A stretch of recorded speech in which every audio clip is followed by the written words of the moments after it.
Bab 207, edisi jodoh untuk Melati.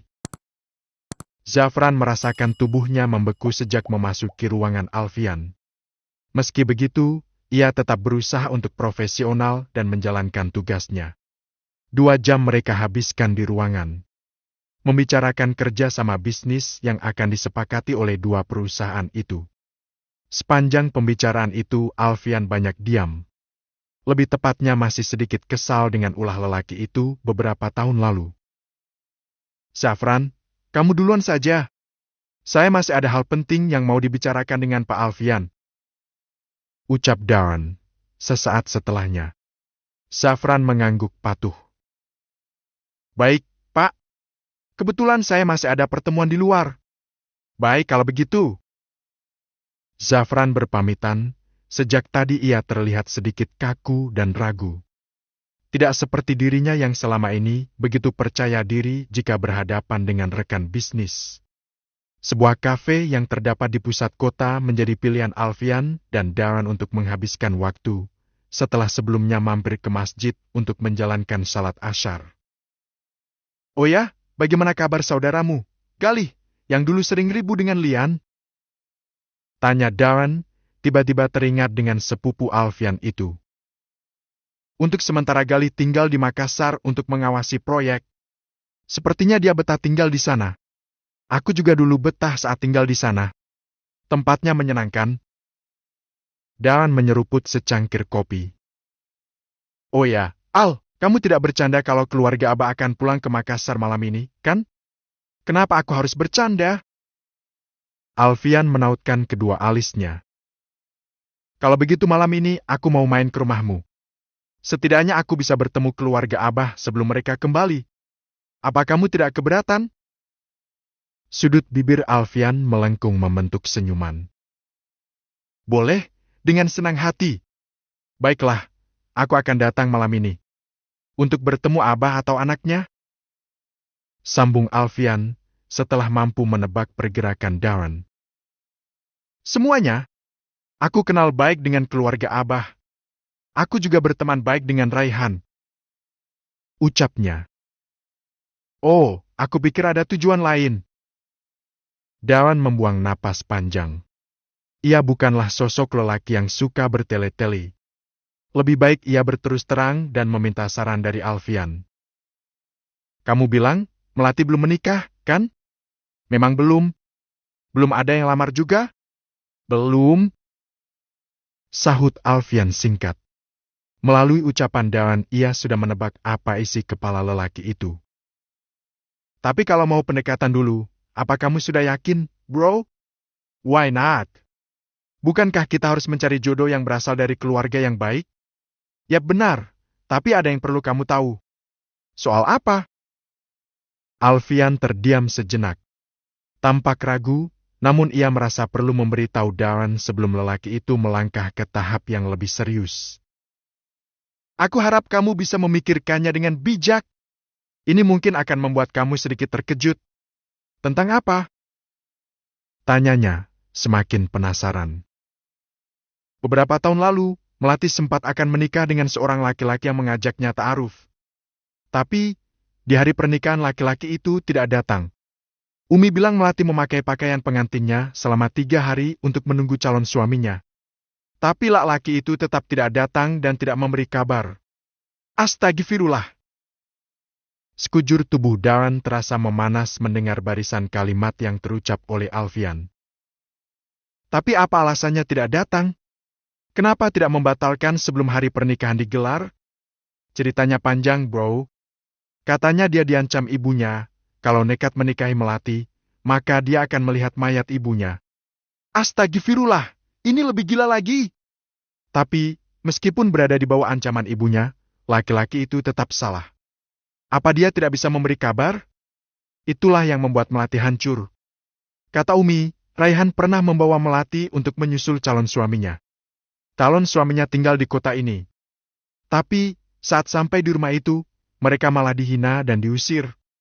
Dianggap tidak layak dan tidak pantas, hanya karena status sosial.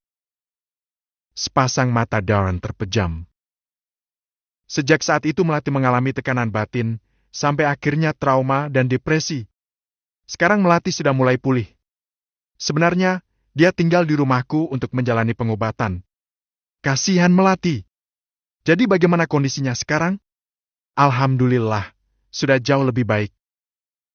Jawab Alfian. Maaf, bro. Sebenarnya bukan hakku menceritakan aib orang. Aku memberitahu kamu sebagai bahan pertimbangan, karena kamu punya niat baik kepada Melati. Kalau mau mundur, setidaknya jangan memulai. Kasihan keluarga Abah, terutama Melati. Dan mengangguk. Ia menarik napas dalam, entah mengapa dadanya tiba-tiba terasa sesak. Melati sudah pernah dipatahkan hatinya, dihancurkan mentalnya, diinjak harga dirinya, dihina ayah dan ibunya. Meskipun wanita dianggap peras terkuat di bumi, tapi mereka tetap memiliki hati yang rapuh. Ucap Alfian. Dan orang yang pernah mengalami trauma di masa lalu mungkin bisa kembali mencintai dengan tulus, tapi dia akan sulit percaya bahwa dia dicintai. Selama beberapa detik Darren terdiam, memikirkan segala kemalangan yang menimpa Melati dan keluarganya. Dan siapa laki-laki tidak bertanggung jawab itu? Darren benar-benar geram. Bro, apa kamu tahu siapa laki-laki tidak bertanggung jawab yang pernah membuang Melati? Tanyanya. Mendapat pertanyaan itu, Alfian mengangguk. Tahu? Saat tahu Melati tinggal bersama kami, dia sempat datang untuk meminta maaf atas kejadian beberapa tahun lalu. Abah memaafkan, hanya saja tidak memberinya izin untuk bertemu dengan Melati. Siapa dia? Sebelum memberitahu, aku mau tanya, apa yang akan kamu lakukan kalau tahu siapa orangnya? Sebagai orang yang punya kekuasaan, kamu akan sangat mudah menghancurkan orang itu. Apa aku mengenalnya? Tanya Darren semakin penasaran. Jawab dulu pertanyaanku tadi. Kalau tujuanmu untuk menghancurkan orang itu, maaf aku tidak bisa beritahu. Itu hak keluarga Abah. Tidak, aku hanya ingin tahu siapa orangnya. Tidak ada niat lain. Alfian mengulas senyum. Ia tahu seperti apa karakter temannya itu dan ia percaya Darren bukan seorang pendendam. Manajer humas kamu, Zafran.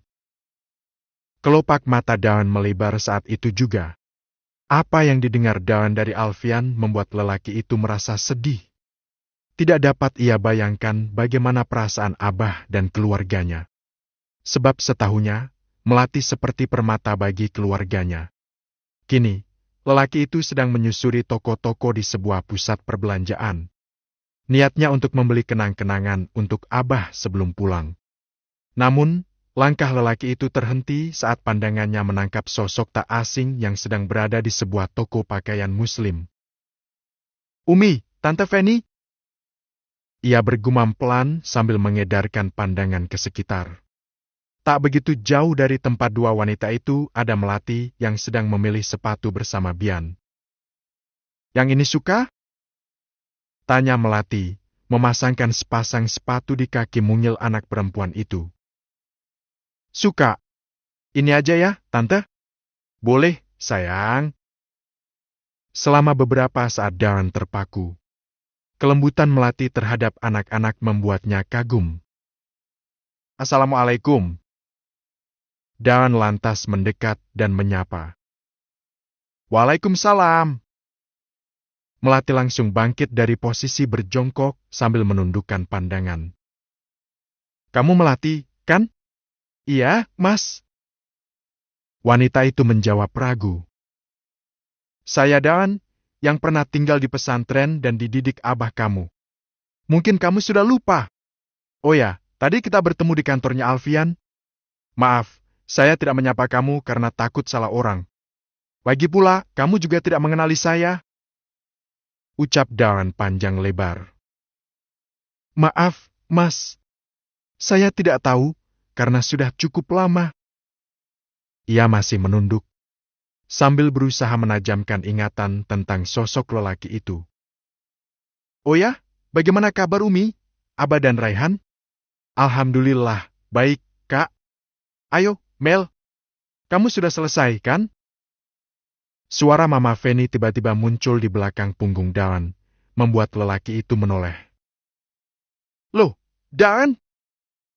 Sapa Mama Feni. Assalamualaikum, Tante Umi. Ucapnya sambil mengatupkan kedua tangan di depan dada. Umi menatap lelaki itu. Umi, ini Kak Dan, muridanya Abah yang pernah tinggal di pesantren. Jelas Melati. Dan?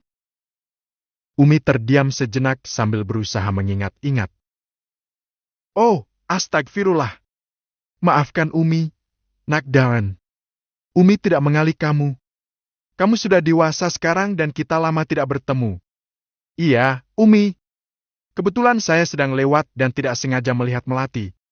Ya ampun, Mel. Mama tidak menyangka kalau kalian sudah kenal sebelumnya. Dan ini tetangga lama Mama yang tinggal di luar negeri dan baru pulang. Ucap Mama Feni kepada Melati. Iya, Mah. Dan bukan hanya Mama Feni yang terkejut, Umi dan Melati pun sama terkejutnya karena ternyata mengenal orang yang sama. Apa kabar, Umi? Alhamdulillah, baik, Nak. Kamu sendiri bagaimana? Sama, Alhamdulillah.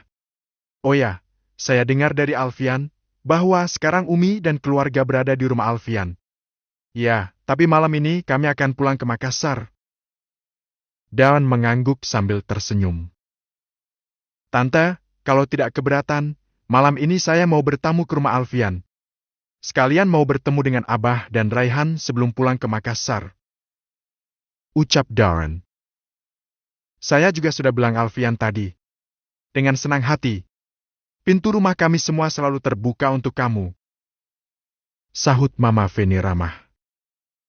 Alhamdulillah, terima kasih, Tante. Sesuai janji Darren tadi, malamnya ia benar-benar berkunjung ke rumah Alfian dengan membawa serta keluarga, termasuk adiknya, Lian. Makhluk menyebalkan yang sempat membuat Alfian ngereok karena kepergok berusaha mendekati istrinya. Lian yang memiliki sikap selengan itu memang kadang membuat orang lain kesal. Lihatlah, betapa Alfian sedang menunjukkan betapa posesifnya ia terhadap sang istri. Kini semua orang sedang berkumpul di ruang tamu. Suasana hangat menyelimuti oleh pertemuan tiga keluarga itu. Apa kabar, Abah, Raihan? Lama tidak bertemu. Ucap Darren menyapa kedua orang itu. Alhamdulillah, sangat baik. Kamu sudah semakin dewasa, Nak Darren. Balas Abah. Benar, terakhir kita bertemu adalah malam sebelum kamu kembali ke Jakarta. Tambah Raihan. Benar. 1 bulan setelah itu, saya dikirim Abah untuk melanjutkan pendidikan dan baru pulang beberapa hari lalu. Oh ya, maaf, kalau kedatangan kami mengganggu. Kami datangnya tiba-tiba. Ucap Pak Din, ayah dari Darren. Tidak apa-apa, Pak Din. Saya senang sekali bisa bertemu setelah beberapa tahun. Kebetulan malam ini saya beserta keluarga akan pulang ke Makassar. Pak Din mengangguk ramah. Saya tidak tahu kalau Pak Ustadz sudah beberapa hari di sini. Tadi saya juga terkejut saat diberitahu Darren. Makanya saya cepat-cepat datang. Alhamdulillah masih bisa bertemu. Iya, Pak. Malam itu Darren dan keluarganya dijamu di rumah keluarga Darmawan. Makan malam yang hangat dan juga berbincang di ruang keluarga setelahnya. Membicarakan kebiasaan-kebiasaan Darren kala menimba ilmu di pondok pesantren. Saya jadi ingat anak saya, Darren, dulu di masa remaja nakalnya nauzubillah. Suka berantem, suka tawuran dan bergaul tidak jelas, menggunakan obat-obatan terlarang. Saya sampai menyerah. Setelah menjalani rehab selama 6 bulan, ada pihak keluarga yang menyarankan agar dia dikirim ke salah satu pondok pesantren di Makassar. Ayah ini senang sekali bongkar aib orang. Dan mengusap wajah malu, teringat kenakalannya di masa remaja. Bukan hanya suka membuat onar dan pembangkang, ia juga dulunya pecandu obat-obatan terlarang. Kamu memang begajulan di masa remaja, kan? Sahut Pak Din. Yang penting masa dewasanya sudah hijrah, alhamdulillah. Abah masih ingat kali pertama bertemu seorang pemuda Urakan beberapa tahun silam. Dawan, pemuda yang senang membuat keributan dengan para santri. Beberapa kali ia kedapatan berkelahi dan memukuli orang. Alhamdulillah, berkat didikan Pak Ustadz, Dawan menjadi lebih baik dan memperbaiki hidupnya.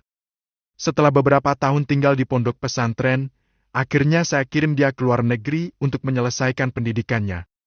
Dawan baru menyelesaikan program S3-nya bulan lalu. Alhamdulillah. Saya ikut senang dengan keberhasilan Nak Dawan menyelesaikan pendidikan. Alhamdulillah, Abah. Jadi, niat saya berkunjung adalah untuk menyambung kembali silaturahim. Dawan mengutarakan keinginannya kepada saya. Keinginan? Benar, Pak Ustadz. Kalau memang belum ada yang mengkhitbah Melati, saya mau meminta izin agar anak saya, Dawan, untuk ta'aruf dengan Melati. Abah terkejut mendengar ucapan Pak Din. Seorang yang kaya raya dan terhormat seperti mereka, mana mau menjalin hubungan dengan keluarga biasa seperti keluarganya. Bagaimana, Pak? Apa Melati belum ada yang meminang? Baik Abah, Umi, Raihan dan Melati terkejut dengan penuturan Pak Din. Raihan langsung menggenggam tangan adiknya. Alhamdulillah, saya sangat menghargai niat baik Pak Din. Mohon maaf yang sebesar-besarnya, bukan saya mau menolak. Ucap Abah, mendadak sungkan.